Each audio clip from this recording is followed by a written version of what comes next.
So, good morning, everyone. Welcome to yet another interesting webinar by IMS Ghaziabad. This time, we are going to talk about the deadlock with the dragon, exploring a self-reliant trade millennium for India by Dr. Surendra Singh, who's also an alumnus of IMS Ghaziabad. So, welcome you all. And now I'd like to start the session by briefing the audience a bit about IMS Ghaziabad. So, please allow me to share the screen. Yeah, it is allowed. Sai, please go ahead. Thank you, sir. So as we know that IMS Ghaziabad is a legacy institute and has 30 years of academic excellence with 6,000 plus alumni members, strong base of intellectual capital and contribution to academics and practice of management through MDPs and training, excellent placement records since inception and rich academic and corporate alliances with state-of-the-art infrastructure. If you talk about the milestone IMS been able to achieve in the last 30 years, we were established in 1990. We got our MBA equivalent status by Association of Indian Universities in 2001, ISO certification in 2010, NBA accreditation in 2011, NAC accreditation with A grade in 2016, and ASIC UK's accreditation in 2017. Last year, we've acquired membership of AACSB USA's Education Alliance. We offer these 2-year programs with us. One is a postgraduate diploma in management, postgraduate diploma in management international business, PGDM in big data analytics, master of computer application, executive PhD program in management in collaboration with Jamia Hamdard University, Delhi. We also have some corporate and international academic alliances. We have alliance with IIM Kozhikode for using CAT as qualifying score, MOU with MCX, India's largest commodity derivative exchange, MOU with IBM for PGDM Big Data Analytics, MOU with CSC Academy, MOU with BRICS Chambers of Commerce and Industry, MOU with Fredericton University of Canada, MOU with Jamia Hamdard University for collaborative research, and MOU with Northern Illinois University and Fort Hays University, USA. Our rich faculty member pool is well led by our dynamic director, Dr. Alok Pandey, who's also a member governing council, in academics, Dr. Tapan Kumar Nayak. And we have more than 50 permanent faculty members with us in diverse sectors who have experience in different specializations. If we talk about the teaching pedagogy that we follow here at IMS Ghaziabad, it is relatively new rather than the old school teaching pedagogy that is followed all over India. We follow Bloom's taxonomy, which focuses on analyzing, evaluating, and creating, rather than the old school ones of remembering, understand, and just applying. We also have outcome-based teaching pedagogy, which is based on digital evaluation and continuous assessment.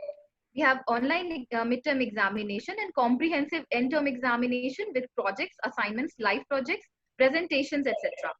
And we follow a hybrid model with capability to organize all exams in both online and classroom mode. We do have a credit-based examination report and outcome-oriented learning. If you talk about IMS Ghaziabad's PGDM program, our top 50 students bagged placements with above average of 9 lakhs per annum. 326 plus job offers were made from 125 plus companies. Highest international package this year was 16.69 lakhs per annum.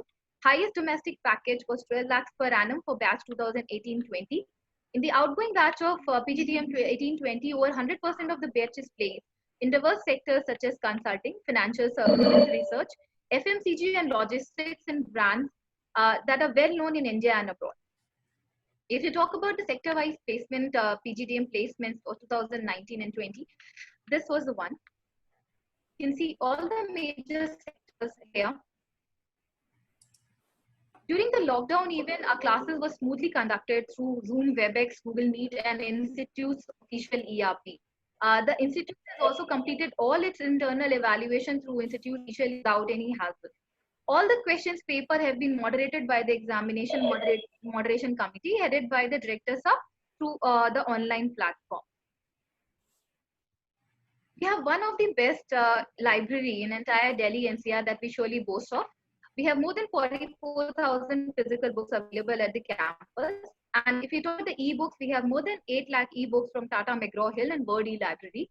We have more than 161 print journals that are available in the campus and more than 5,400 e-journals that are available online for the students. If you talk about the resources, these are a few of the resources that we have at the campus, and these are well accessible from campus and hostel. And since the students are at home, they are able to access all the resources from their home as well.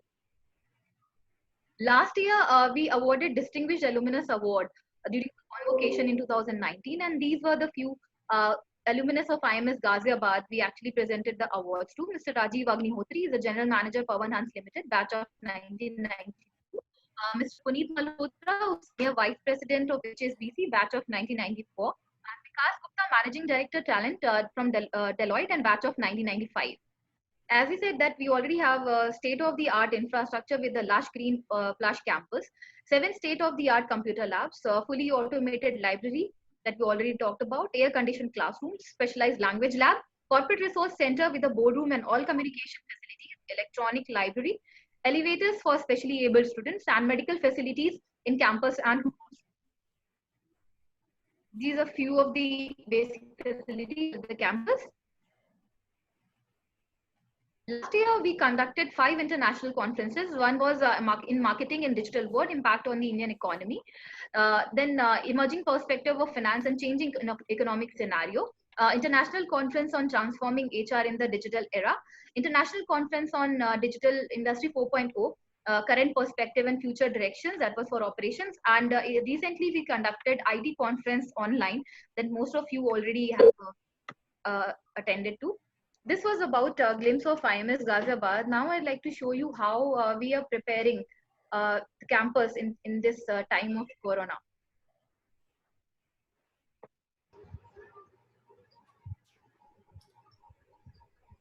Please stop sharing this one, Sai. Yeah.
About IMS Ghaziabad. Now I'd like to invite a director, sir, Dr. Alok Pandey, who has been a constant motivation for all of us to achieve new horizons. Sir is the director and member of the Governing Council of Institute of Management Studies, Ghaziabad. He's an independent director on the board of CSC E-Governance Services India Limited, that is Ministry of Electronics and Information Technology, Government of India. He's also a member of the Education Committee of Confederation of Indian Industry and on the board of several other non-profit bodies. So please share a few words with us, sir. Thank you, Sai. Your video which you showed did not have the music. I think it was not audible. Anyway, just check it. Mr. Surendra Singh, the speaker for today, my colleague Professor Tapan Naik, Dean Academics, all other colleagues, Ms. Sai Oberoi organizing this, all the students. It's a great privilege welcoming you to 37th webinar this summer. And probably we are the only institute in this country who have organized these many webinars, and our basic purpose of disseminating knowledge is being fulfilled. I can see Dr. Surendra Singh also here. The topic for today's presentation is Deadlock with Dragon. exploring self-reliant trade uh, for India. And let me tell you, the whole objective of trade actually often is to ensure that the global world realizes India's quality. If you look at the trade data from India, in 2020, India exported goods worth $314 billion and imported goods worth $467 billion with a trade deficit of approximately $150 billion. The total engineering exports from India. MS Ghaziabad. Yeah, just a minute. Please, Dr. Singh, mute everybody. Yes, sir, I'm muting. Mute all, I'll unmute myself.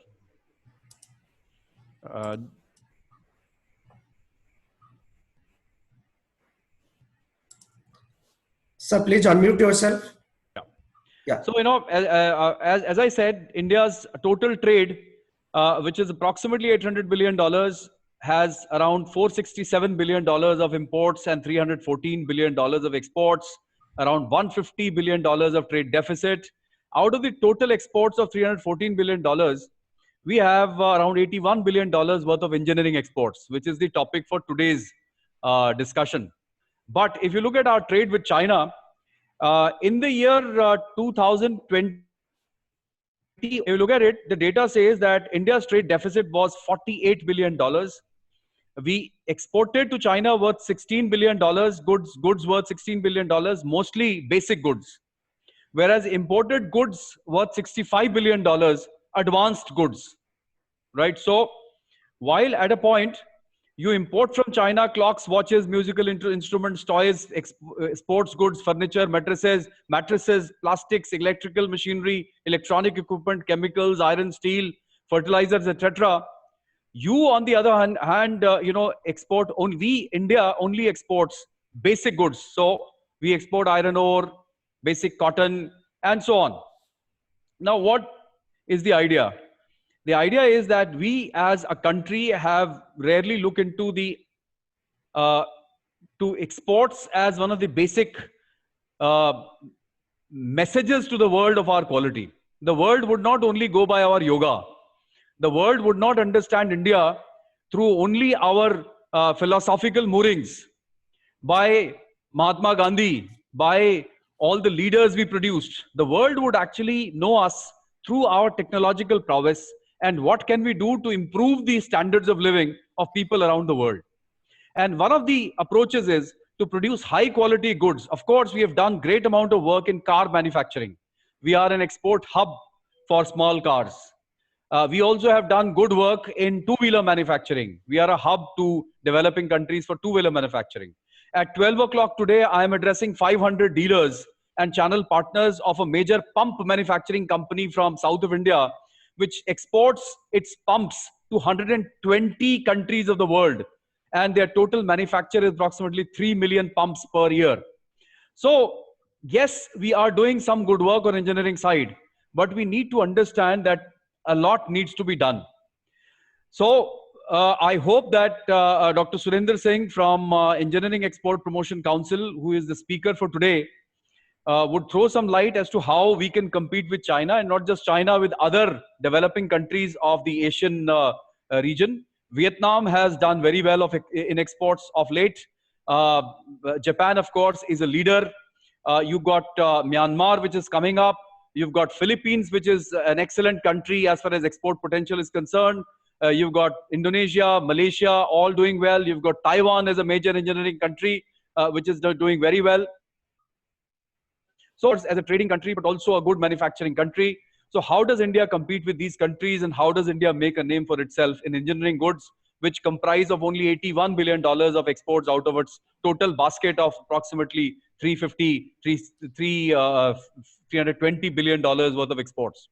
So I hope that everyone who is listening to Dr. Singh would enjoy his presentation and would learn some lessons, so that tomorrow when they become managers and they become leaders, they give a lesson to the world that we just can't thrive on our philosophical moorings. What is important is technological prowess. What is important is that India quality of living, and that can that can happen only through high quality, high technology export items. So with these words, I close my remarks. I welcome Dr. Singh, whose CV would be read by Sai. Thank you very much. Thank you, sir. Thank you. Thank you so much, sir. Now I'd like to invite Saloni. Professor Saloni Chitkara, ma'am, to kindly address the gathering and invite the guests for the day. Thank you, ma'am. Thank you, Sai. Thank you, sir. Good morning, everyone. It gives me immense pleasure today to welcome Dr. Surendra Singh for today's webinar session on the deadlock with the dragon, exploring a self-reliant trade millennium for India. Dr. Surendra Singh is a Senior Deputy Director at Engineering Export Promotion Council, set up, sponsored by the Ministry of Commerce and Industry, Government of India. He has more than 14 years of experience in research, teaching, and consultancy. His academic qualification is BA, MIB, PhD, UGC NET qualified, PGD IBO, visiting fellow at Korean Institute of International Economy, Government of South Korea. He has also worked as a national consultant for the World Bank Group, Washington DC, and Asian Development Bank. Over the past 1 decade, he has carried out a large number of projects in the area of international trade, global value chains, regional connectivity, free trade agreements, trade policy, and WTO related issues. He has also co-authored a book on international trade and has done 5 structured contents modules for trade courses for universities like Sikkim Manipal University, Bangalore University, Pondicherry, MD Rohtak University.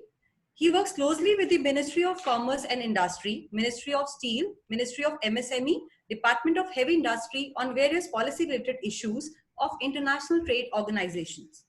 He is also a visiting faculty to National Institute of Agricultural Marketing, Fortune School of International Business, DML Munjal University, Ministry of Micro, Small, Medium Enterprises, and Indian Institute of Foundry Men. It also makes us very proud in sharing that Dr. Surendra is also an alumni of IMS Ghaziabad. We heartily welcome Dr. Surendra and request him to share his thoughts. Thank you. Over to you, Dr. Surendra.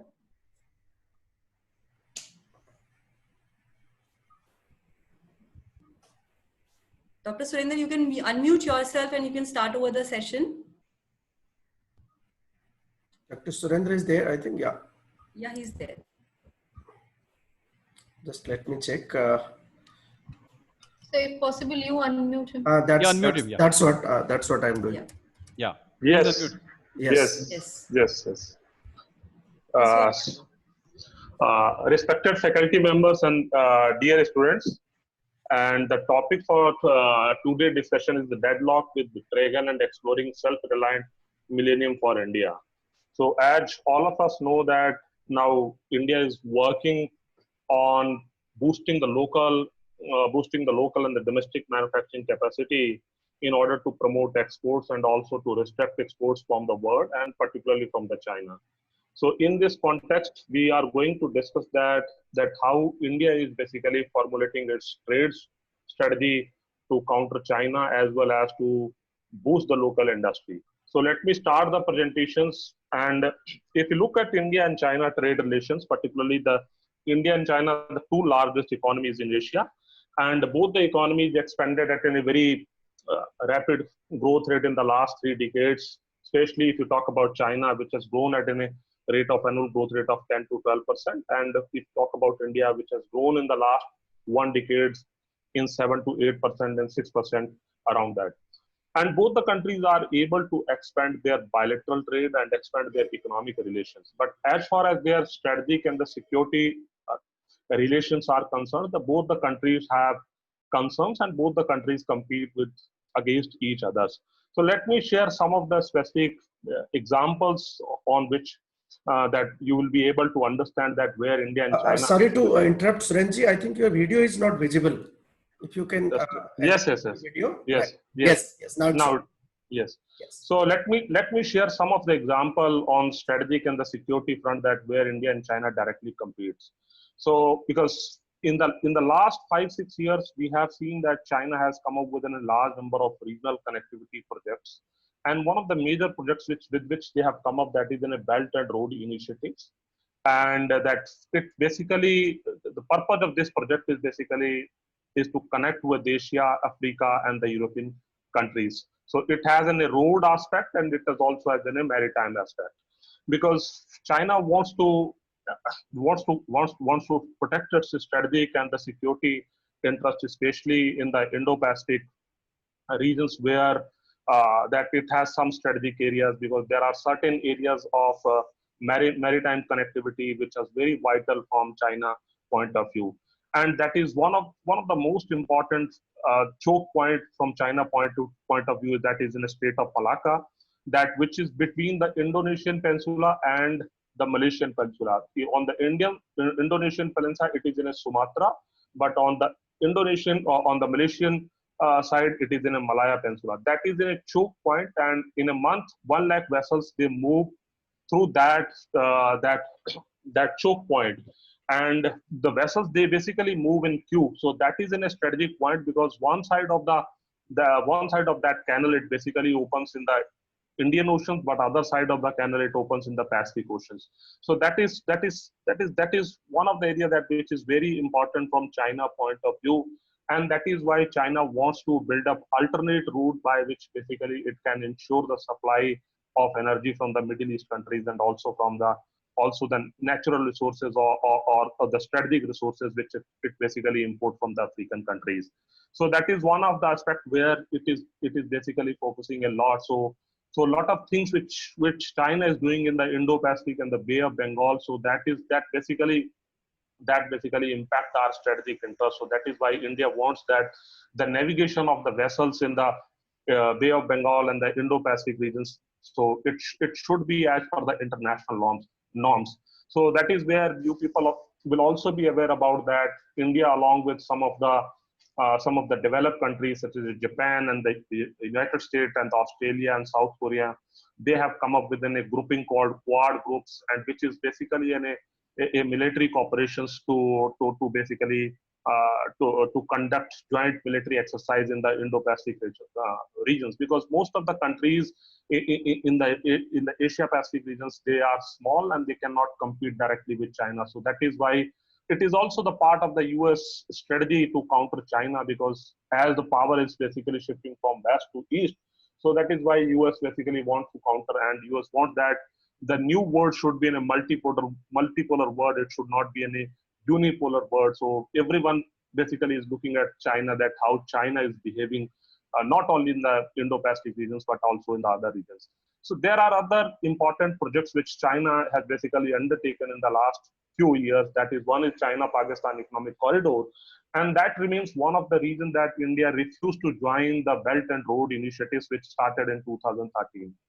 And for this particular project, and China has also come up with an Asian Infrastructure Investment Bank, and more than 60 countries from the European Union and countries from Southeast Asia and also from Asia, they are the member of Asian Infrastructure Development Bank. And in Asian Infrastructure banks, one can easily look at that it is in a counter to World Bank and International Monetary Fund. So China is also investing a lot of money in terms of building the financial institutions, especially for the development projects in the Asia Pacific regions. So these are the developments which are basically not in the interest of India, because if you look at China-Pakistan economic corridors, that basically transfers through the disputed territory between India and Pakistan. So that remains India's concern. That is why India decided not to be the part of Belt and Road initiatives, because it is against the India's sovereign policy. So another projects which I can talk about, the Chabahar projects, and on the one side, China and Pakistan, they are building Gwadar port, and India and Iran that they are working on Chabahar port. So Chabahar port basically provides direct connectivity to India, to the Central Asian market, especially the Russia, Afghanistan, because Afghanistan is very important from India's strategic point of view, because we always expect there should be stability in Afghanistan. So we will be able to contain terrorist activities in Jammu Kashmir and so and so. And that is why, because nowadays a lot of geopolitical developments are happening, and Iran has also decided not to go with India, especially for the railway projects which will connect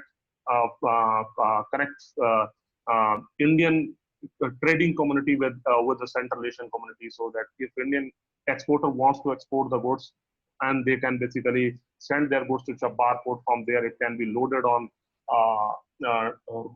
truck, or it can be loaded on roll and can be exported to the Central Asian countries. So India is concerned about that, what China is doing and what China is doing with Bangladesh, what China is doing with Sri Lanka. And recently, we have all of us came to know that China has given 90% tariff concessions to Bangladesh. So it means that the Bangladeshi exporter, they enjoy duty-free market access in China. India also gives a similar kind of preferential treatment under the agreement of South Asia Free Trade Area. But when it comes to China, because China gives more preference, and also China is also investing in some of the areas and some of the infrastructure projects of Bangladesh. And similarly, you can also see that China has invested in Hambantota port in Sri Lanka, and later on that Sri Lanka was not able to repay back the debt, and now that the Hambantota port is basically in the control of China government. So these are the concerns which basically where India directly competes with China, and similarly in the Myanmar and also in the Maldives. So lots of geopolitical and the strategic and the security related aspects which are basically happening in the Asia Pacific regions, and what nowadays we call it the Indo-Pacific regions. So the recent clash which we have seen in the Galwan Valley, that it has raised serious economic and strategic concerns and security concerns of India, that how India should basically disengage with China and find out the possible options with which country it has to basically align its foreign policy, with which country it has to basically align its strategic policy and the trade policy. So that is where that India started working on balancing its economic and strategic interest. So if you look at India and China, that because it is very challenging for India to counter China, especially on the economic front, that if you look at the GDP of India and China 1980s, that approximately both the countries, they were at the same stage, but in 2018, you see that India's total GDP at current price is 2.7 trillion, and China GDP is 13.6 trillion dollars. So that if you look at that, China has gone far ahead in terms of its GDP growth, or in terms of its total GDP.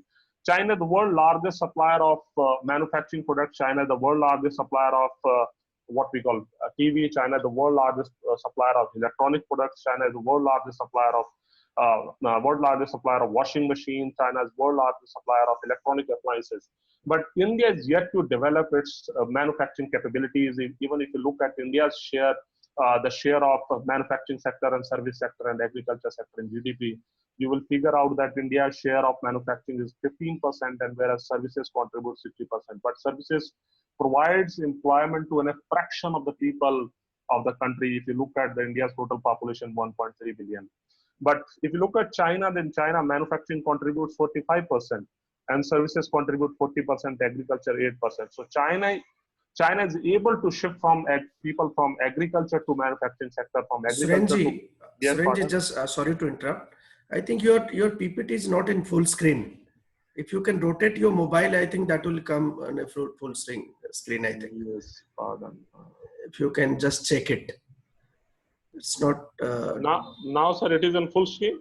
Now the content is not visible. Can you just click on the content? Yes, now? Yeah, just, yes. Now it's okay. Yes. Right.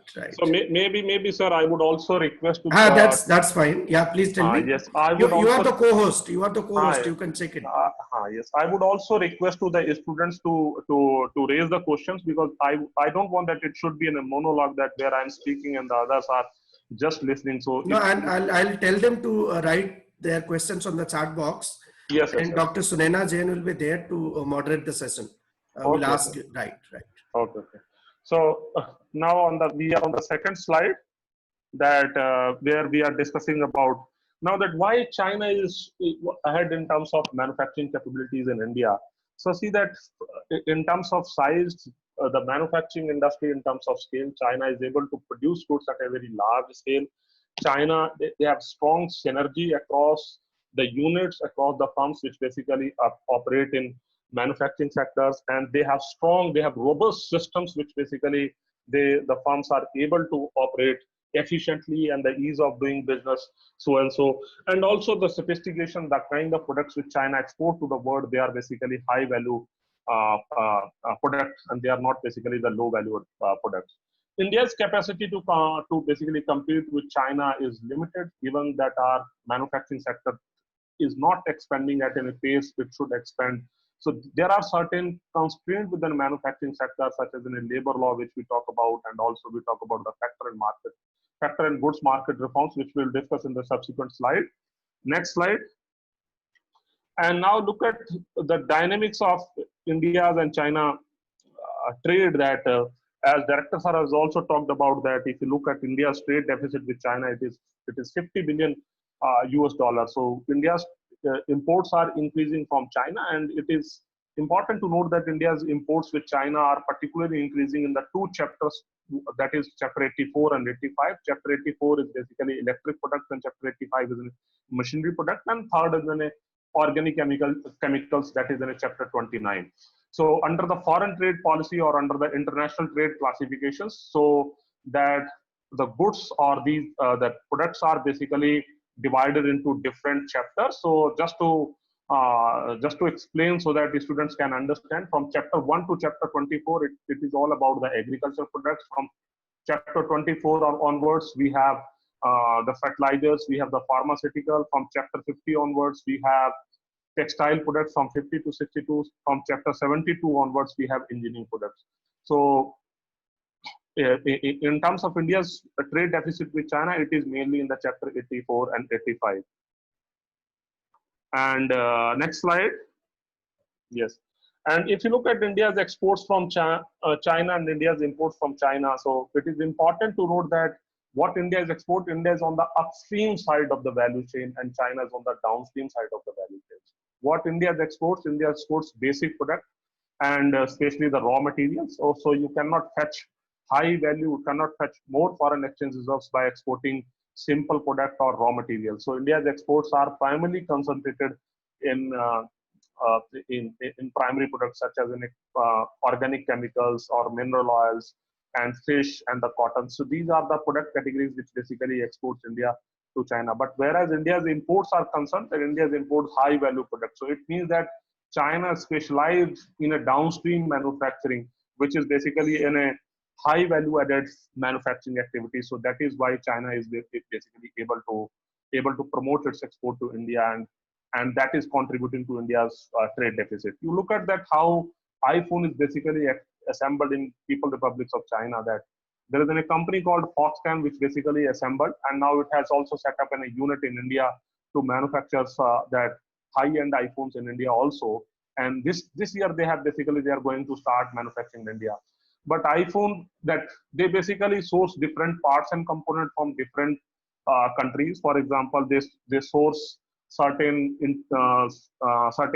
semiconductor related devices or integrated devices or certain chips from Taiwan. Certain parts and components come from Germany, from Japan, from South Korea, and most of the research and development it basically comes from the United States of America. So if you look at the disaggregated value which is being added by different countries in the assembling of iPhone in People's Republic of China, you will see that most of the value is basically added by the United States of America and other countries such as South Korea and Germany. And very small value is basically added by China. So China is not able to add significant value in terms of mobile manufacturing. But when you look at the cumulative sales of iPhones in the international market, you will be able to figure out that China is able to fetch a lot of value, because China exports iPhone to United States and Europe. So China is able to fetch a lot of value because of high cumulative values and high cumulative sales, and that basically helps China to make competitive manufacturers of iPhone. So next slide. And this is about the rising trade deficit, and that, as I've already pointed out, there are three major chapters in which that we have trade deficit, and there are only 11 products that exports 8-digit level. So now let me explain what is HS code and that how we goes at a 8-digit level or 10-digit level or 4-digit level or 2-digit level. So see that when we talk about organic chemicals, you look at that I mentioned chapter 29. So it is in an aggregate category.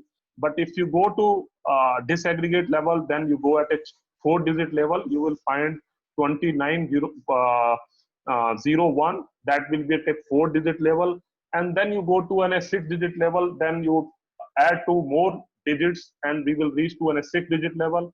And then we will go at a 8-digit level. So as you go at a disaggregated levels, you will be able to figure out the precise information about the product and the nature of the product. Because most of the international trade transactions, they take place at a 8-digit level or 6-digit level. And World Custom Organization, it has harmonized the international trade data at a 6-digit level. So most of the LDC countries such as Bangladesh, Sri Lanka, they trade at a 6-digit level, because they don't have disaggregated data at the 8-digit level. But as far as India is concerned, or China is concerned, or other developing countries are concerned, so they do a lot of their international trade at the 8-digit level. So nowadays there is a lot of discussion going on at the Department of Commerce, particularly with respect to medical devices. This is something which I just want to share because I'm working on these issues on day-to-day basis. So now the medical device associations, they are basically requesting to the Department of Commerce to basically to move from 8-digit to 10-digit, because there are certain products, because when you do not have 10-digit level classification, so what happens that the product which is to be classified at the 10-digit level, so you put it in another category. So that is where you have basically the challenge, because you want the exact classification, because the import duties in other countries in other category is relatively higher. But when it comes to exact classification, what is the name of the product, what is the nature of the product, so you will be able to figure out that it falls at a 10-digit level. This should be the name of the product. So you will have a better market access because you specify the name of the product. So those are the things which are on which basically India is working. So this matter is still under consideration, because whether we have to go for medical devices only, or whether we have to basically go for all the products. And because it's an extensive exercise, because you have to also work with a custom department, because custom is in a regulating body as far as the import and exports are concerned at port, and you have to also consult with a GST council, which is also an important body, which basically, because that the goods which you produce in the country, you have to pay the GST and all that. So there are 3 main bodies which we can talk about: GST councils and the customs, and they have to basically work together in terms of finding that whether India should go at a 10-digit level or not. And next slide. Now let me discuss some specific cases that how China basically impacts India's manufacturing sectors. So let me start within a bicycle industry. So Patch, we know that there is an agreement called Agreement on South Asia Free Trade Area, which was signed in 2006. India, Pakistan, Afghanistan, Bangladesh, Sri Lanka, Maldives. These are the countries which are the member of Agreement on South Asia Free Trade Area. Under the Agreement on South Asia Free Trade Area, that we have given a duty-free, quota-free market access. The import duties on most of the products which basically come from the LDC countries. Bangladesh is in a LDC. Now it is in the process of graduating from LDC to a developing countries, as a lot of things are happening at the World Trade Organizations, because now the per capita income in Bangladesh has increased. And now if you look at Bangladesh total export, it is 100 billions. Or if you look at India's exports, or look at the size of Bangladesh and compare the size with India, that Bangladesh is a very small country, but their exports. But the only drawback with Bangladesh is that their 70 to 72% exports are basically garment products. So let me come back to the bicycles. So now that Indian merchant trader, they basically imports bicycle from India. So now what is happening, that the bicycle manufacturer in Bangladesh, they basically source parts and components from China, because we do not have any free trade agreement with China. They assemble the bicycle in Bangladesh and they export it to India, and because they get duty-free market access in India, because there is no import duty as far as the finished bicycle product or parts and components. If Indian merchant trader or Indian importers buy it from imported from Bangladesh or Sri Lanka. So now Chinese products, they are basically making the backdoor entry to the Indian market, and they are able to get a preferential market access. If you look at China's export to India, that they are subject to 20 to 25% import duty. So China is not able to export directly to India, but China is able to export via Bangladesh and Sri Lanka. So that is where that Bangladesh and Sri Lanka, they are able to basically get a disproportionate trade gains that India has to find out in a way that India has to make it mandatory for Bangladesh that all the inputs which they are basically using, they either they need to be locally procured or they need to be imported from India if the final product is to be exported to India. So one can easily figure out that how India's free trade agreements, such as an agreement of South Asia Free Trade Area, is basically harming our domestic industries, and the bicycle parts and components which are coming from China to Bangladesh, and then finally they are assembled there and exported to India at a zero duty. So that is how that our bicycle industry. We are the second largest producer of bicycle, and China is the world largest producer of bicycle. Even if you look at India's imports, we import around 30 to 40% of our bicycles from China. Still, our exports are significant China, but this is a new channel by which the Indian bicycle manufacturer, particularly based in Ludhiana and Jalandhar, so they are deeply concerned about that how cheap Chinese imports are basically getting into India via Bangladesh. Another example which I need to share with you, the wire mesh, which falls under Chapter 72. So wire mesh is basically, it is used for manufacturing filters, which are used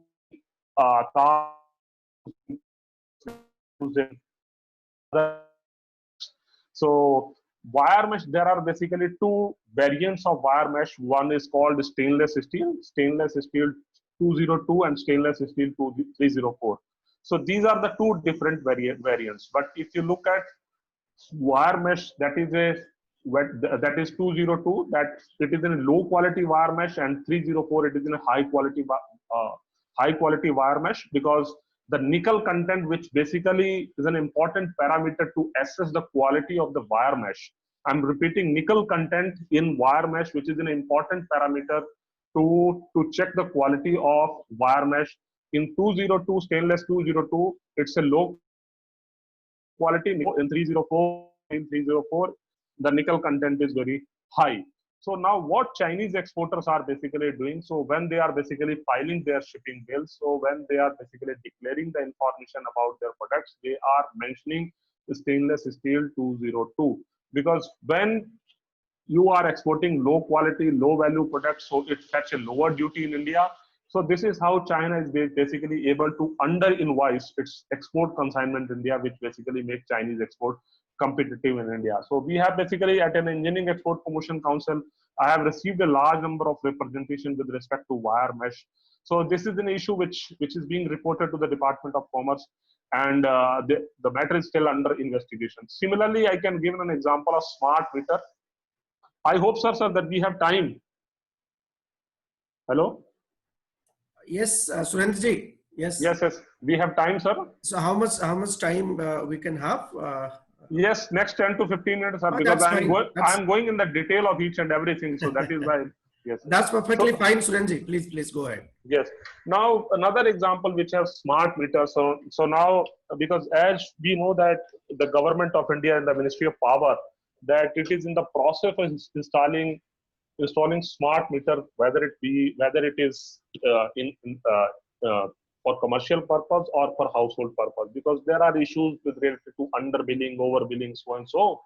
So now the government of India has come up with a tender, and in the tender, the government of India has mentioned that government of India wants to procure a meter which cost is not more than 1,400 rupees. And if you look at the cost of domestic production of smart meter in India, that you will find that in India the cost of production is around 2,000 rupees. So now the tender with which government has come up, and it specifically mentioned that 1,400 rupees, that government is not going to procure more than this price based on the various technical parameters. Because this is, I'm sharing based on the financial and the technical bids which are shared by some of the companies because they were not able to get them. Now, some of the Indian companies, what they have basically done, they have entered into a joint venture with the Chinese smart meter manufacturers. So now Indian companies, because Chinese companies, they cannot directly participate in India tender because we are not in a signatory to any government procurement agreement under the WTO. So again, it is tender to tender whether we allow the foreign participation or not. But as in case of MSME, we have recently seen that the government has set up a ceiling that the tender up to 200 crores, so they will be given to MSME. Similarly, it depends that one has to basically go through the tender. So government has the flexibility, can allow the foreign companies to participate when we do not have domestic manufacturers. We understand that we want better participation and we want quality products. So it depends on the government. So now the Indian domestic manufacturers who have basically formed a JV, joint venture with Chinese companies, they are basically doing, now the Indian companies are basically importing smart meter from China because China is able to manufacture at a 1,000 rupees or 1,100 rupees. So now the companies which have basically won the tender for supplying smart meters to various government departments or the state utilities, they are basically those companies which have a JV with joint venture. So ultimately, it is basically increasing our imports because it is not boosting our domestic manufacturing that Indian manufacturers are able to basically supply. So the only reason is that because government has a revenue side implication, because if the government has to pay 2,000 Indian rupee per minute, so the government will have any revenue implications and the cost will increase for the government. So that is why the government has opted and the government has given the tender to those companies. But government came to know later on that these companies have a JV with the Chinese company. So these are the things which we have to basically understand, because these are some business related aspects which one has to figure out that how Chinese companies are basically dominating in the Indian market and basically affecting our manufacturing sector. So now let me come to an Atmanirbhar Bharat with an import substitution strategy, because there is a lot of discussion and the economist and the trade policy analyst and they are basically talking about that Atmanirbhar Bharat or self-reliant India, it's basically an import substitution strategy, and we are now entering in an era of 1980s. See that there are certain aspects which one can see that they gives a glimpse of, or they gives a reflection of import substitution strategy, particularly with respect to defense procurement, where we are basically not allowing the foreign companies to participate, and also the cap which we have fixed for the MSMEs of 200 crore rupees. But nowadays the government is also coming up with an omnibus technical regulations, and Department of Heavy Industries and the Ministry of MSME, because I am also the part of some of the committees with which we are working on the technical regulations, especially in the chapter 84 and 85, which is about machinery products and the electric products. Omnibus technical regulation, now the government is coming with a standard for imported product and also for domestic manufacturing. So when you come up with a higher technical standard, so it means that whosoever is exporting, whether it is from China or from Japan, from any part of the world, has to comply with an Indian domestic standard, which will be set up by the BIS, the Bureau of Indian Standard. So there will be a cost in terms of registration cost. There will also be a compliance related cost. So these costs basically are MSME, they have to also incur, their cost of production will go up. But at the same time, the exporters in other countries, they have to also comply with an Indian standards to export the product in the market. So these technical regulations will discourage imports in India, but one has to figure out that how they will basically impact our domestic manufacturing, or especially the export manufacturing, which rely on a competitive intermediate imports from the international market. And the potential implication of omnibus technical regulations, or even if India decides to increase an import duty on certain product items, so the price of imported goods will increase. So it means that domestic consumers, they have to pay the higher price. And imports of critical products for domestic and export manufacturing, that will also be costlier.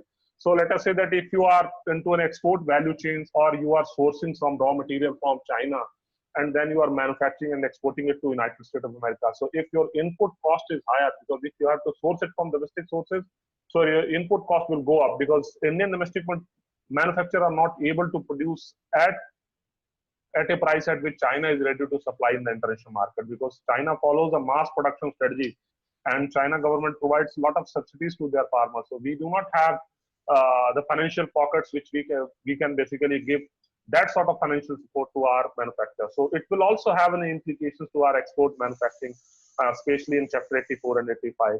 And it could also affect India's participation in global value chains and creating potential opportunities for jobs. And the protectionist measures will undermine the competition. See that when you introduce protectionist measures, you are basically going to thwart, or you're basically going to undermine the competitions, which will have the impact on the productivity and the competitiveness of the firms, because you are giving an implicit message to the domestic industry that government stands with you and government will provide you the protections, and you need not to be concerned about cheap imports and you produce. But the domestic manufacturer, they will never be encouraged to go for innovation. They will never be encouraged to go for research and development, because there is an implicit message to them from the government that government is with them for in terms of import protection. So that message should not go to the domestic manufacturer, because ultimately we have to enhance our productivity, we have to enhance our competitiveness. That is only the way forward. Otherwise, India cannot compete with China. India cannot compete with Bangladesh. If you look at Bangladesh, Vietnam, or other countries, that how they expanded their share in global textile and clothing trade, or even in another product categories. Now you look at Vietnam, which is a very small country, and look at the total export of Vietnam. It is approximately 280 billions. And look at India's exports, as Director Sir has talked about, that it is 330 billion. So that India is in a country within a huge population, a huge market. Our exports are still 330 billions.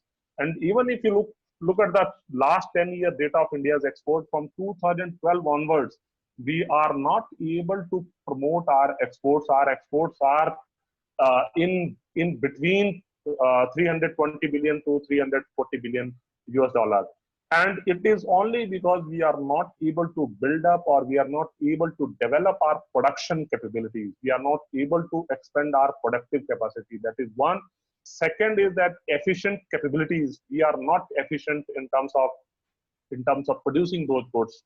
And this is also because of the high logistic cost in India, and the ease of doing business related challenges, ease of running related challenges, and also knowledge of trade among Indian exporters is very low.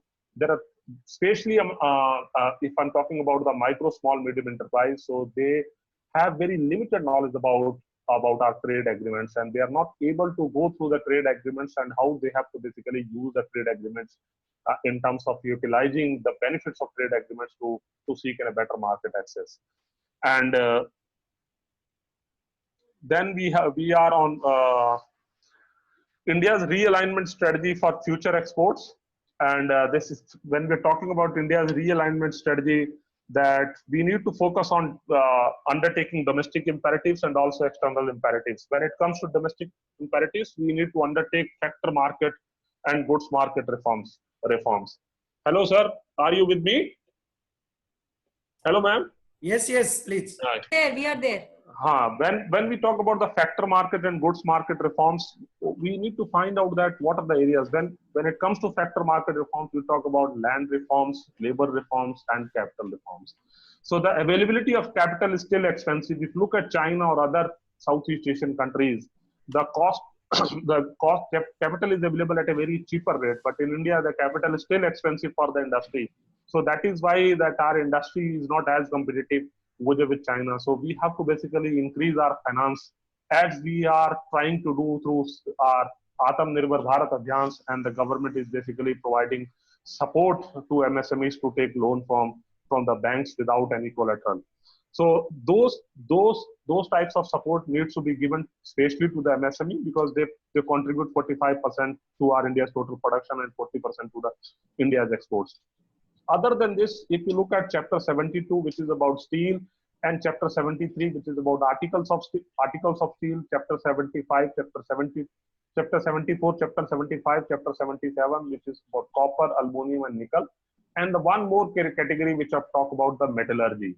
So these are some base sectors, because steel is used across sectors. If you talk about the engineering, that where the engineering contributes around approximately 25% to the India's total export, total mercantile exports. So that we need to undertake reforms in the steel sector. Let me give a comparison that what is the price of steel in India and what is the price of steel in China. Per ton's price of steel in India is around 600, 650 US dollar. In China, it is 400, 450 or around 500 dollar. So when your input cost is higher, and India will not be able to compete with China in the international market. Taken an example, steel.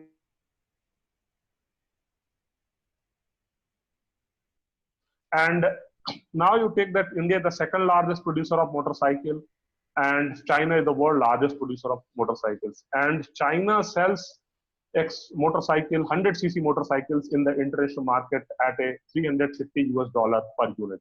India sells at a $650 per unit. But India is able to compete only with China because we are good in terms of quality.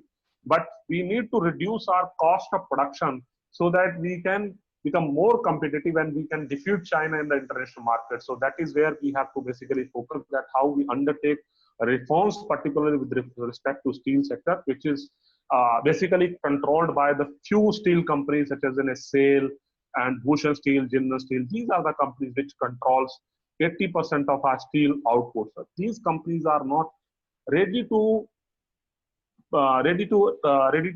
sell steel at a export parity price at which the export manufacturer, at which that textile manufacturer, agriculture machinery manufacturers, at which we talk about automobile industry, they require, because they expect that steel is to be supplied at export parity price, so that Indian steel, Indian downstream manufacturer, particularly the engineering manufacturers, they are able to compete with China in the international market.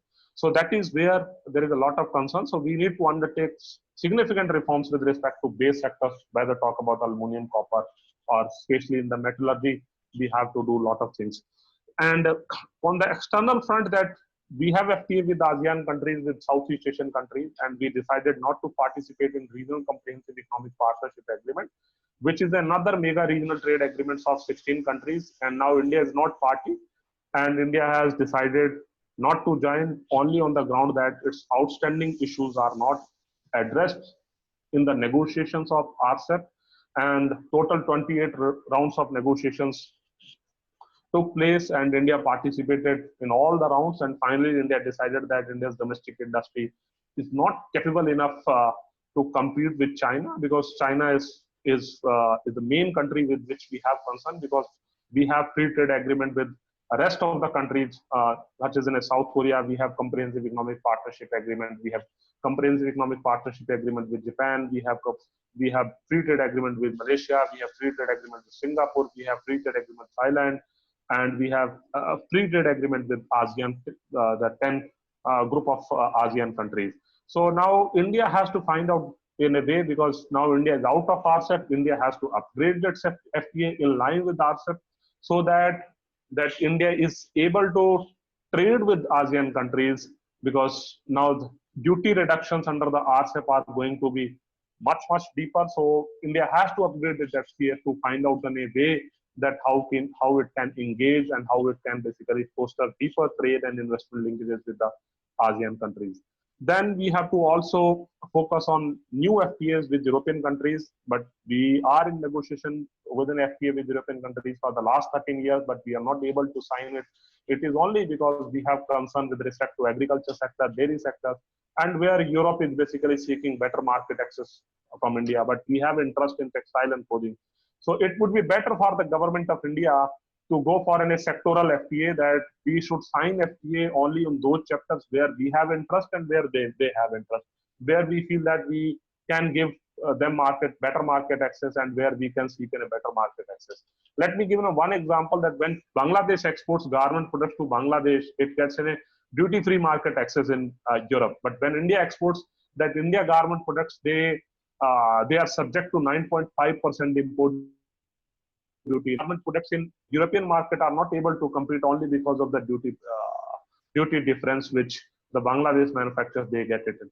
China, of course, it's in a mass production. They are the low cost producers. They are able to compete with India anywhere in the world.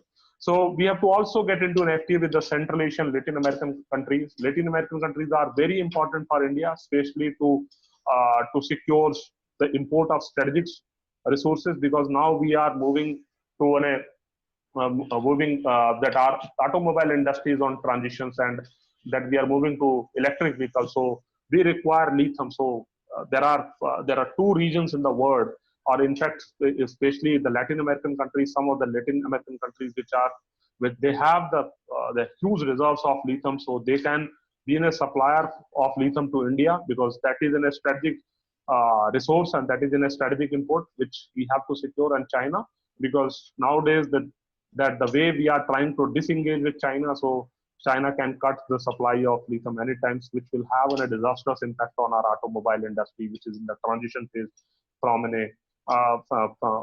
to an EV to electric vehicles.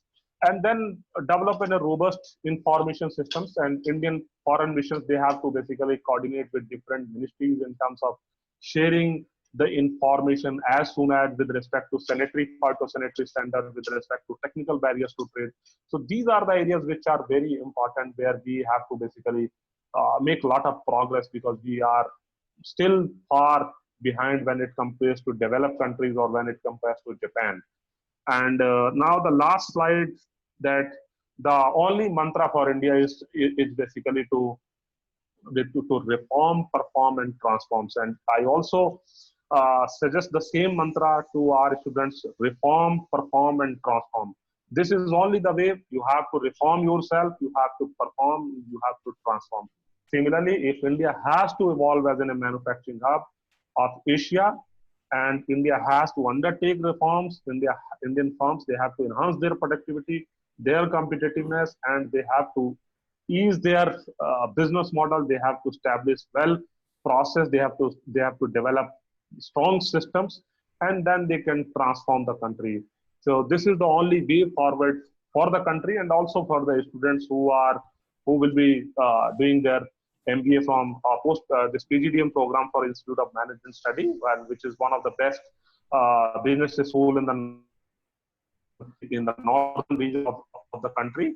And so that is only the way forward. So they have to also transform. So if they want, they want to become a bright managers, and they want to become the part of top multinational companies, and so they have to work hard, and they have to learn, and they've got the best faculty members. So my best wishes to the IMSC students for this session. Thank you, Surenji, for your illustrious presentation on India-China trade relationship, and also your kind words towards IMS Ghaziabad. So I think there are a few questions on the chat box. So Dr. Sunena Jain, Area Chairperson, Operation Management, is there to help us by taking up all the questions. Dr. Sunena, over to you, please. Thank you so much, sir, for giving me the opportunity to moderate the session further. And I would like to thank, first of all, Dr. Surendra to be here for this wonderful session. I think if I feel enlightened after hearing you, the students must have gone through the same experience. So to start with, the first query or question we have received is from Mr. Shivam. He says that why many of the times we see that third degree, or we can say inferior quality electronic goods are dumped into the electronic market of India. For example, in the electronic bazaar in places like Delhi and so. So what are the probable reasons that in India we receive these inferior quality electronic goods? Yes, thank you. So let me respond to this particular query. That China, that the strategy which China follows in manufacturing sector, it is basically the mass production. So when you have an economies of scale, so you are able to reduce your cost of production significantly. You've taken an example that if Indian export manufacturers get an order, let us say from US, for for certain electronic products to be manufactured. So let us say that 50,000 products is to be manufactured or 5 lakh product is to be manufactured. So Indian exporter, they do not have the production capacity to manufacture. But if you given a similar order to a Chinese export manufacturers, so they are able to manufacture. So they have the scale advantage. And the second, the input cost is very low. China has also signed in a large number of free trade agreements. Under those trade agreements, it has reduced its import duty on raw material and intermediate products. So it sources raw material and intermediate products wherever it is available at the lowest price. And finally, it assembled it in China. So the cost of labor is low in China. It is also low in China, we understand. But China is able to manufacture because of their production capacity and also the kind of direct or indirect financial support which China basically gives to its manufacturing industry. Let me bring another aspect to this, because recently we have also received an email from Department of Commerce, which is in a very pertinent to this issue which you're talking about. That is about the non-market economies. Now the United States, Japan, and European Union, they have submitted a trilateral proposal in the World Trade Organization to revamp the agreement on subsidies and countervailing measures. So when you will be studying international business, so you will read about this agreement and subsidies and countervailing measures. So the purpose of reforming the agreement on subsidies and countervailing measure is basically to declare China as a non-market economy. China filed in a case against the European Union in the World Trade Organization in the dispute settlement body, but at the moment dispute settlement body is in a defunct because of the appointment of the judge at an appellate panel. But the lower panel, they have basically given the decision in the favor of European Union, and finally China withdrew its case from the WTO dispute settlement body. So that decision itself shows that China is in a non-market economy. But one has to also note that what will be the implication if US, Japan, and European Union, they are able to introduce new provisions under the ASM agreement on subsidies and countervailing measures. India will also have an implication from an agriculture sector point of view, fisheries point of view, and also from an PSU point of view, because India does provide subsidy to its farmers, to fisheries. State governments are also involved in terms of providing subsidy. So India's efforts, that at the moment one can easily say that why India should basically join China in terms of countering the proposal which is submitted by China. So if China is declared as a non-market economy, it means that India can, or US and Europe can take certain measures against China, because the new provisions will allow India and other countries to undertake strict anti-dumping and countervailing measures against China. But no doubt, China provides a lot of subsidy, which provides an added advantage. China has large special economic zones, export processing zones. India too have, but India's export promotion, SEZ, special economic zones, and export processing zones are underutilized. You go to SEZ in Jaipur, you come to SEZ at Noida, you come to SEZ in Kandla. There are very few SEZs which are fully utilized, but the kind of infrastructure facilities which China has, we do not have. It is only because China is in a centrally controlled economy, we are in a democratic economy. So I hope so that I'm able to give the answer of your questions. Next. Okay. So another question is also quite interesting and pertinent to whatever situation we are facing right now. So Mr. Ronak has posed a question. China has almost produced more than 85 million tons of steel till May 2020. So as we know, India is a major exporter for chrome ore, ferrochrome, iron ore, and etc. after South Africa. So for which India gets export benefits like MEIS and DDB. How will India's trade be affected if major importer like China stops trading with India? Yes. See that there are a lot of things which are happening with respect to India, because now the developed countries and also some of the developing countries, now they have started taking certain measures to basically to come up with a China plus one strategy. What is China plus one strategy? Because see that you cannot cut your relation in a day. You need 10 years, 20 years to disengage within a country on which you basically excessively rely for certain kinds of imports, or where India directly competes with China. But see that India has to be a cost competitive. If India is not able to improve its cost competitiveness, India cannot compete with China. But the countries have started finding out a China plus one strategy, where they are basically where they are basically looking at an alternate source of supply. So in terms of their imports.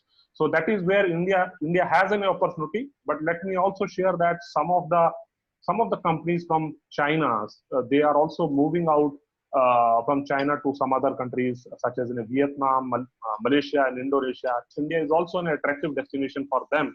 But in the last few months, that what I have seen, that news media report that there are 11 companies which have shifted from China. Only 2 companies they have come up to India, and but the rest of the companies, they have either gone to Thailand or gone to Vietnam. But China is moving up on the value chain. So because now China is not in a simple manufacturing process, China is moving to an advanced manufacturing process. So there is an opportunity for India to basically to grasp that opportunity, which Bangladesh and Vietnam, they are able to capture, but India is not able to capitalize on these developments because of ease of doing business and because of insignificant reforms in the critical areas of manufacturing operations. So India too have an opportunity to attract investment. And what India is doing at the moment, I think that the government is taking steps in the right directions. And now the government has also come up with a toy park near Noida. So it will be in the area of 200 acres. So now India is trying to boost its domestic manufacturing capacity in toy. Similarly, for pharma companies, which will cut reliance on China and which will not import raw material from China, so they will be given added incentives. So these are certain measures which the government of India is taking to boost the domestic manufacturing. But as far as the MEIS and the duty drawback benefit are concerned, that see that MEIS we have the Department of Commerce has given an extension for 1 year. MEIS is not in a WTO compliant subsidy, especially in agreement on subsidies and countervailing measures. EPCG schemes, that is an export promotion for capital goods scheme, it is also not compliant within a WTO provision. Similarly, the interest equalizations, these are the schemes which are not compliant within a WTO. So that is why India has to go away with these schemes, and in lieu of these schemes, India is coming within a rebate on state and central levies, which is basically in a kind of scheme that all the embedded duties and taxes, such as in electricity and the fuel taxes and so on, so they will be refunded to the exporters to make them competitive. And India has also come up with a production-linked schemes for the electronic sector, similarly for the medical devices sector. So these are some interesting developments which are happening, and I hope so that India has to work a lot in terms of reducing its input cost. India has to strengthen its financial institutions so that the capital is provided at a cheaper rate.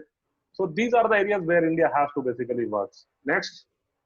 Okay, thank you. Now we have another question from, he has written what the Indian government can do in order to diminish the balance of trade curve against China. And second, as Reliance Industries is swimming in cash, as they have received $20 billion from innumerable global investors, will this approach of techno-nationalism lead to a new mercantilism in the coming years? Yes, sir. Let me respond the first question, that India has started, or India is working, or India is coming up with a strategy to reduce its reliance on China, especially the balance of trade deficit, basically the trade deficit with which we have China. One thing which I just want to share with you, that when you look at a trade deficit in a bilateral context, it is not in a problem as long as it is not very high. But when you look at an aggregate level, the total trade deficit, which is increasing over the years, in the last 73 years, I think that there was only one stance where when our exports, mercantile exports were more than our mercantile imports, because in services we have surplus. So as far as the services are concerned, we don't have an issue. So as I have mentioned in my slide that omnibus technical regulations, under which 55 machinery products have been identified by the Department of Heavy Industry. I was involved in that exercise, and the secretary who chaired that committee on import substitution. See that India is coming with the technical regulations which will basically increase the cost of exporting for Chinese manufacture. It will also have an impact on our MSME exporters, but government has to find out in a way that how their cost can be subsidized and how their cost can be refunded, especially for the domestic manufacturer. So India is also working on that front. So these 55 items which has been identified, these are those items in which we have more than 70% of our total imports from China. That if you look at India's total import from the world, and 70% imports from China. So if we are able to work on these 55 items, so definitely we will be able to reduce our trade deficit with China. But at the same time, we have to find out alternate supplier in some of the industries and some of the areas where we have to basically boost our domestic production capacity. So that is only the way forward. And the second question which you're talking about, the reliance about techno-nationalism. See that if you look at China, look at United States of America and European countries, and with respect to technology, so they are, with respect to online platforms, they are far ahead in terms of India. India doesn't have its own domestic digital platforms which can basically compete with Amazon, which can compete with what we call Alibaba, which can compete with eBay, or can compete with other digital platforms that can compete with Google. So that is why India is also coming up with an e-commerce policy which is being criticized, and in the USTR, United States Trade report, that USTR report and the priority list, and the e-commerce is one of the sectors on which US has expressed its severe criticism that India's policy with respect to data localization, India's policy with respect to transfer of the cross-border data flow, India's policy with respect to discriminatory treatment, because in the e-commerce sectors, we are not party in the WTO. 75 countries, they have moved forward on negotiation at a multilateral negotiation at a WTO, but India has refused to participate because India has to develop its domestic e-commerce firms, because we are on the receiving end. We don't have the digital platform. So I think that if Reliance or few more companies are able to establish themselves at par with bigger companies like Alibaba and Amazon. So because see that if you look at their business model, how they operate, because why India wants local data localization. So let me give a very brief explanation. See that because the companies, Amazons and the eBay and also the Alibaba, they can store their data wherever they want to store it. So if you come up with a data localization policy, it means that each online platform or service provider, they have to basically store their data in India. On that data, Indian government will have an access, and it will be under the regulatory control of the government of India. So India wants that if Amazon or Google or Microsoft or other big companies, they have to basically invest in India, which will create an employment. They have to basically build up their servers, their infrastructure, IT system, which will provide employment to India, which will provide to Philip, to our hardware industry, which is very critical for a country like India, which has a 1.3 billion population. How a country like India can generate employment? The only way forward is that we have to secure our policy space as far as international negotiations are concerned. We should not sacrifice our policy space and regulatory space. If we sacrifice, so ultimately see that these companies are going to again charge the price they are going to kill the competition in the domestic markets. Our MSMEs, they will be on the mercy of these online giants. Thank you. Thank you. Just one more question. Sir, can we go ahead with one more question we have from our faculty, Nitin Rastogi, if you allow, sir? Yes, please. Okay. Please Thank go you. quickly. So I have we one have more one last actually. question, Mr. Singh, Dr. Singh. So the question is that we are in process of setting up automation module manufacturing with our students. Mr. Nitin Rastogi is a faculty over here at IMS Ghaziabad. So his question is pertinent to something manufacturing. So he's Yes, sir. saying we require microcontrollers which are in R&D process in Europe, but only manufactured in China. So what all possibility are there to get it imported? Even Thailand and Indonesia are not manufacturers, which is in case of the display devices.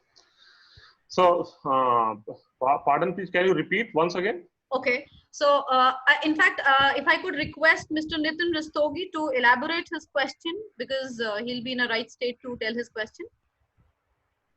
Nitin sir, are you there?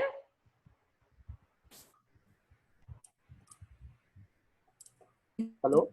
He's there. I think he. Okay, I'll try to repeat, sir. He's saying we are in a process of setting up automation module manufacturing with our students. So we require microcontrollers, which are in R&D, research and development in Europe, but only manufactured in China. So what I can make out is right now they're available in China only. So what all possibility are there to get it imported? Even Thailand and Indonesia are not manufacturing such in case of display devices for the same. Yes, yes, you can import it, but one has to basically look at the India's trade policy. See that that if you look at India's import policy and export policy, India's import policy items are basically categorized in three categories. One is in the items which are free to import, and the items which are put under the restricted categories, the items which are put under the category of prohibited items. So if this particular items, if you can share the specific HSN that is in a unique code of the product that at a 8-digit level, so I can figure out that whether it falls under free import or whether it falls under restricted or prohibited. If it falls under prohibited, it cannot be allowed or it cannot be imported. If it falls under restricted, so in such a cases, importer has to basically take in a license from DGFT, and DGFT issues the license looking at your application that for what purpose you are basically importing it. And if DGFT issues a license, so you can get engaged with your party to import it. And after that, you have to also look at the import duty, which you have to basically basically use it. That what is the import duty on this particular product from China. So otherwise, if it is in a free list, so then if you have an IEC, so definitely that you can export import code, which is also issued by the Director General of Foreign Trade, so you can get it from you can get an IEC. And there are lots of merchant importer in India that who can basically help out IMS if they want to basically import it, because there may be, I'm not sure about that. I need to figure out that if you give an HSN, I can find out in India's domestic companies which are basically manufacturing, so you may also get in a second-hand item. That is also possible, but I'm not sure about it because because it's in a technical product. So I'm sorry that I'm not very good in the technical details of the product because I'm from the business background. Right. Not an issue, sir. So in fact, I think Mr. Nitin.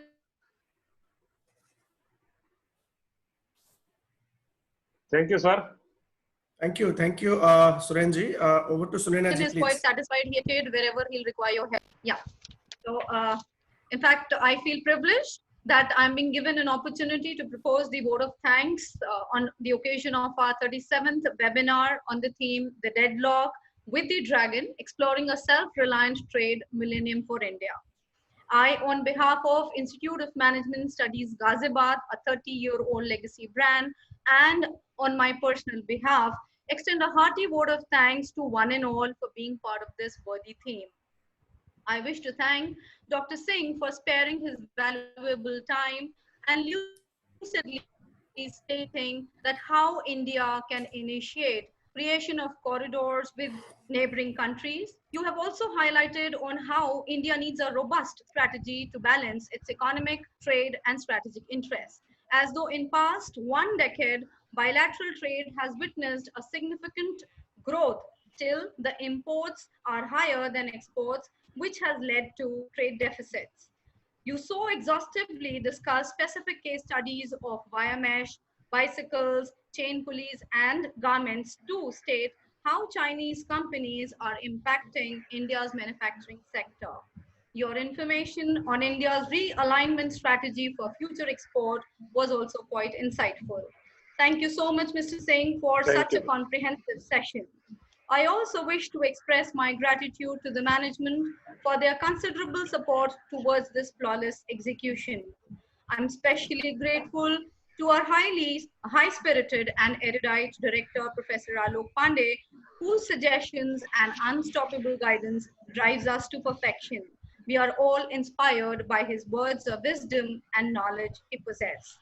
I'm very grateful to Professor Tapan Kumar Nayak, Dean of Academics, for his immeasurable support. My special thanks to Ms. Saloni Chitkara for connecting us to our today's expert and alumnus of IMS, Dr. Singh. Last but not the least, I want to thank all the enthusiastic participants for being there throughout and posing interesting questions. Once again, I thank you all for being with us on this day. It's been a great pleasure. Thank you. Thank you. Thank you all. Thank you. Thank you. Thank you, Sai. Can we end the meeting now? Yes. Yeah. Sure, sir. Thank you.